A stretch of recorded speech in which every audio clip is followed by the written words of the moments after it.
Bienvenue pour cette exploration aujourd'hui des relations toxiques. On va se pencher sur des extraits d'articles pour essayer de comprendre comment ces dynamiques affectent notre énergie et puis aussi notre bien-être. L'objectif, c'est d'identifier les signaux d'alerte et puis de découvrir des pistes, des choses concrètes pour se préserver. On parle souvent de ces relations, que ce soit en famille, au travail ou même avec des amis, celles qui nous laissent complètement vidés. Un peu comme une batterie, vous savez, qui se décharge. Du coup, protéger son énergie, ça devient crucial. Oui, c'est exactement ça. Une relation toxique, souvent, elle va se nourrir de manipulation, parfois de critiques constantes ou d'un contrôle un peu insidieux. Des choses pas toujours évidentes à voir tout de suite. Voilà. Et le résultat, c'est souvent un sentiment d'épuisement, de l'anxiété, et puis l'estime de soi qui en prend un coup. Oui. Alors, point très important à souligner d'emblée.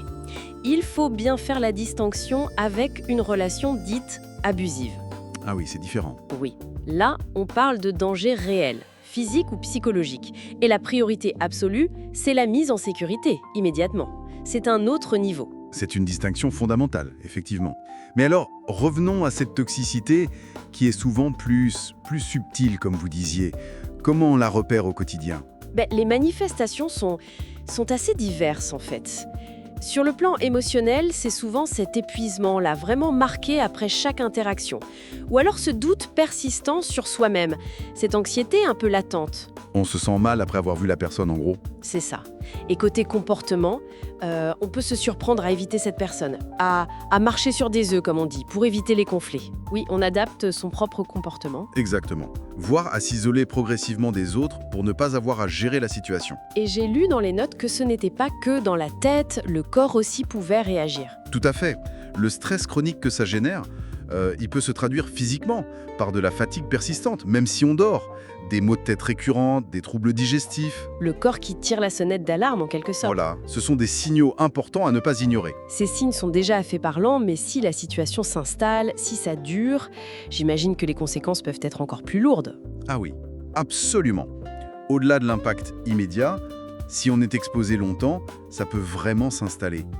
On peut développer une anxiété chronique, une dépression. Parfois même, on observe une sorte de perte d'identité. La personne ne sait plus très bien ce qu'elle veut pour elle-même, ce qui est bon pour elle. C'est énorme comme impact.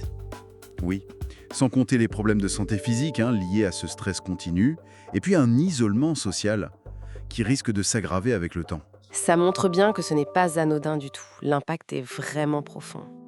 Alors, face à ça, comment on peut reprendre la main ? Quelles pistes les sources suggèrent ? Alors, la première étape clé, vraiment, c'est d'arriver à poser des limites claires. Plus facile à dire qu'à faire parfois, non ? Certainement, mais c'est essentiel. Communiquer ses besoins de manière assertive, c'est-à-dire exprimer clairement et calmement ce qu'on ressent et ce dont on a besoin sans accuser l'autre. Utiliser des phrases en jeu, par exemple. « Je me sens mal quand ?» plutôt que « Tu me fais sentir mal ». D'accord, parler de soi. C'est ça. Ça peut aussi vouloir dire refuser poliment, mais fermement, d'entrer dans des discussions qui partent en vrille, qui deviennent toxiques. Ou tout simplement, limiter le temps qu'on passe avec la personne concernée. Réduire l'exposition, en fait. Exactement. Et si couper les ponts complètement, ce n'est pas possible, tout de suite, on pense à la famille, au travail parfois, il y a l'option du désengagement progressif. C'est-à-dire ? Réduire la fréquence des contacts, utiliser des réponses courtes, neutres, pour ne pas alimenter la dynamique toxique, ne pas rentrer dans le jeu, en quelque sorte. Garder une certaine distance émotionnelle. Voilà. Et surtout, l'auto-soin, le self-care.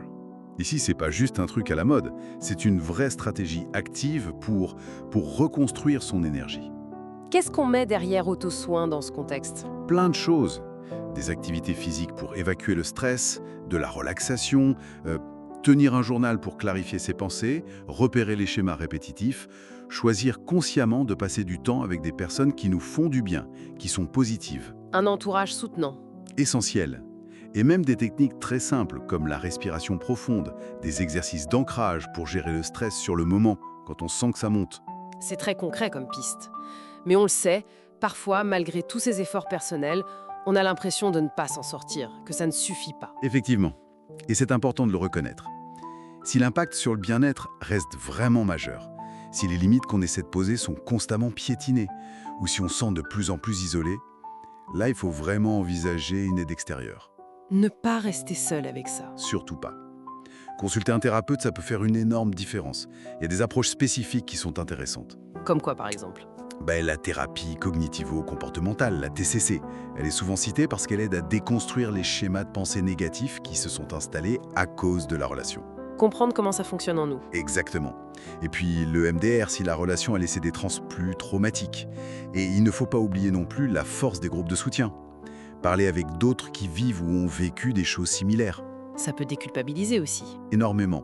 Et puis, il y a des associations comme France Victime ou SOS Amitié qui offrent une écoute, un soutien concret. C'est précieux. Donc, si on essaye de résumer, d'abord, apprendre à reconnaître les signes, ces fameux signaux d'alerte.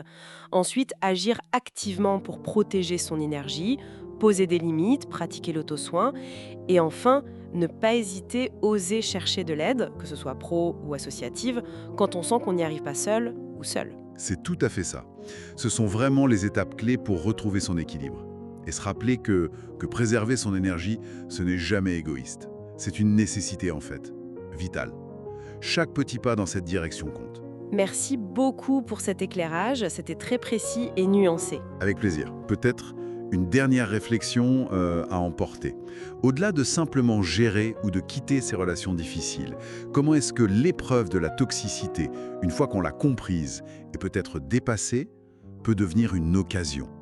Une opportunité de redéfinir plus profondément ce qui constitue pour soi une connexion, une relation authentiquement saine et nourrissante.